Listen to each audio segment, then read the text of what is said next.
All right, hey, Blad Dads. We were taking off the Lincoln Memorial, but then we met this gentleman on a bike.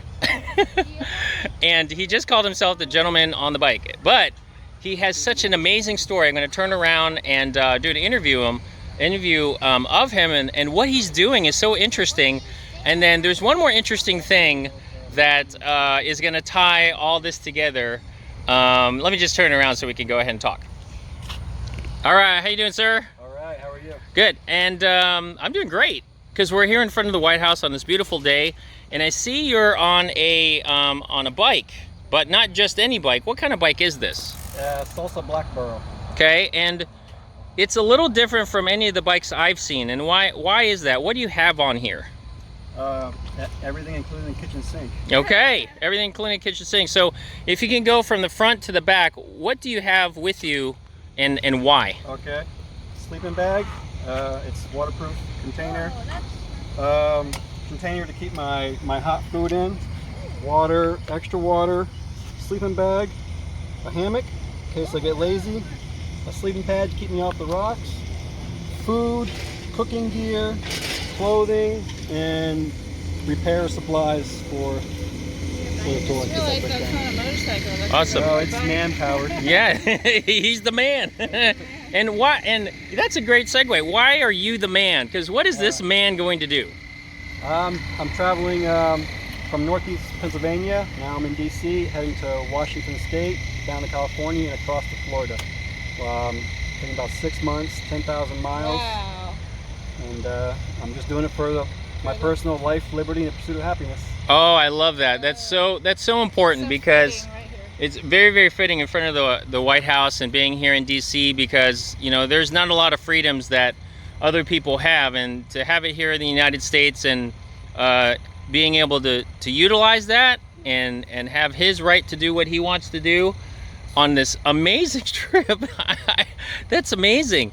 So what made you want to do that?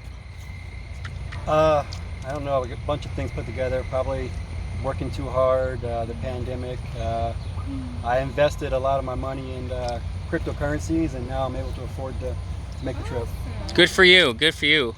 That's awesome. So there's another connection that we have, because one of the things he asked me, and I think he was talking to me in Tagalog, and I didn't pick it up, but he asked me if I was Pinoy, and then we have a conversation, because what's about to happen to you probably after your trek, is that correct? Yeah. Okay, what's about to happen? So I met a beautiful woman, very amazing woman from the Philippines 3 years ago. And then when I end my tour, we're going to get married. Because of the pandemic, everything's still locked down, so we have to get married over the internet.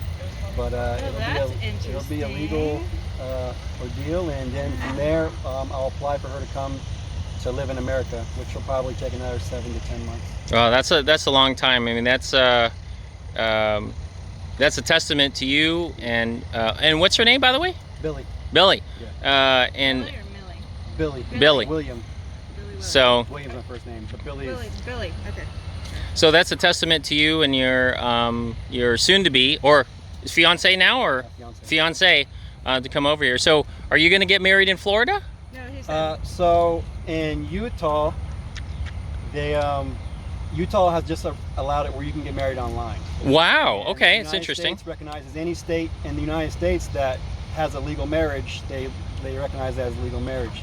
So she'll be in the Philippines, I'll be in Florida, and the pastor will be in Utah, and our witnesses will be online at the same time. Wow. And then within a few days, I'll get the certificate, and then we'll begin the process. Wow. Well, that's love. That's amazing, being thousands of miles away and long distance. And I know that's very hard, but it's all going to come together, because you said Florida. Now, why did you say Florida?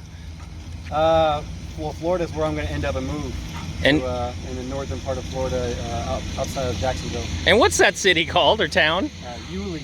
Guys, of all the days, of all the trips, of all of meeting, I mean, this is Providence to meet this gentleman over here in front of the White House, asking about my heritage, knowing where who he's about to marry and where he's going to live. We're from Jacksonville. He's from Yulee. They're going to be living in Yulee. That's literally like 30 miles away from us. That is crazy. Small world. That is such a small world, such a small world. But we're blessed to be in front of you and having you tell your story on this. I mean, I want a bike like this. This thing is crazy awesome.